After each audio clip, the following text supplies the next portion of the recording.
नमस्कार। आप सब सुन रहे हैं सावन मास में पावन कथाएं शिव जी की।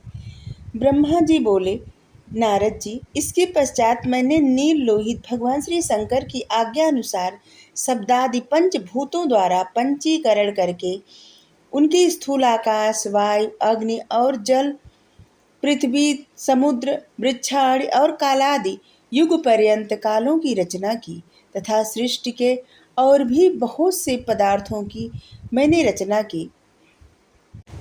किंतु जब इससे मुझे संतोष न हुआ तो मैंने उमा सहित भगवान श्री शंकर का ध्यान करके अपने नेत्रों में मारीच को, हृदय में भृगु को, सिर में अंगीरा को, कान में मुनिश्रेष्ठ पुलह को, उदान में पुलस्त्य को, समान वशिष्ठ को, आपन से केतु को, कानों से अत्रि को, प्राण से दक्ष को और गोदी से तुम्हें श्री नारद जी को उत्पन्न किया।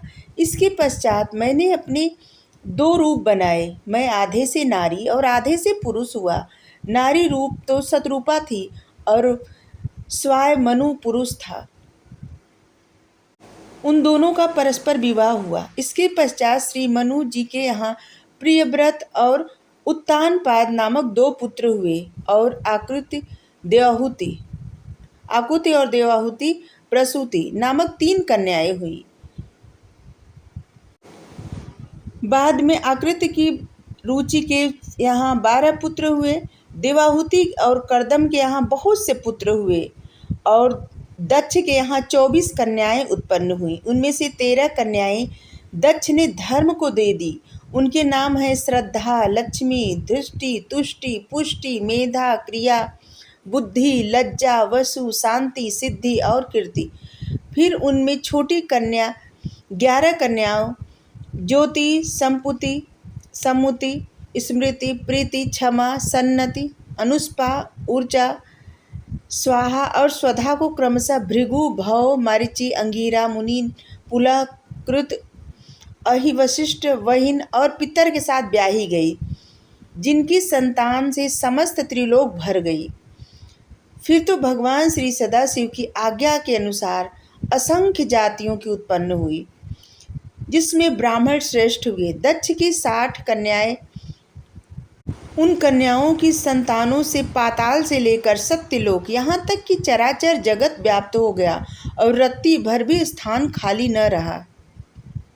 हे नारद, इस तरह भगवान श्री सदाशिव की आज्ञा अनुसार सृष्टि की रचना की और इस तरह भगवान श्री सदाशिव ने अपने भक्तों के उद्धार के लिए बहुत सी लीलाएं की, जिनका वाया अंग वैकुंठ, दाया अंग मैं ब्रह्मा हूँ। इस प्रकार मैं विष्णु और रुद्र या 3 गुण प्रधान हुए। सत, रज, तम तीनों गुणों में मैं प्रधान हूँ। इन तीनों गुणों में से रजो गुण वाली सुरा देवी, सतो गुण वाली सती, तसो गुण वाली लक्ष्मी प्रकट हुई। सती के सती परा शिवा उमा, यह 3 रूप है, जिनमें से सती के रूप में भगवान शंकर के साथ ब्याही गई हैं और पिता के यहाँ यज्ञ में अपने शरीर को त्याग कर अपने पद को फिर चली गई, अपने पद को प्राप्त हुई और फिर पार्वती होकर तप करके भगवान श्री शिव जी को प्राप्त किया। कालिका, चंडिका, भद्रा, चामुंडा, विजया, जया, ज्योति, भद्रकाली, दुर्गा, भगवती, कामाख्या, कामदा, अम्बा, मदारी, यह नाम श्री पार्वती के ही हैं। फिर तो तीनों देवियों और तीनों देवताओं ने मिलकर अनेक प्रकार की उत्तम सृष्टि की। Thank you. राधे राधे।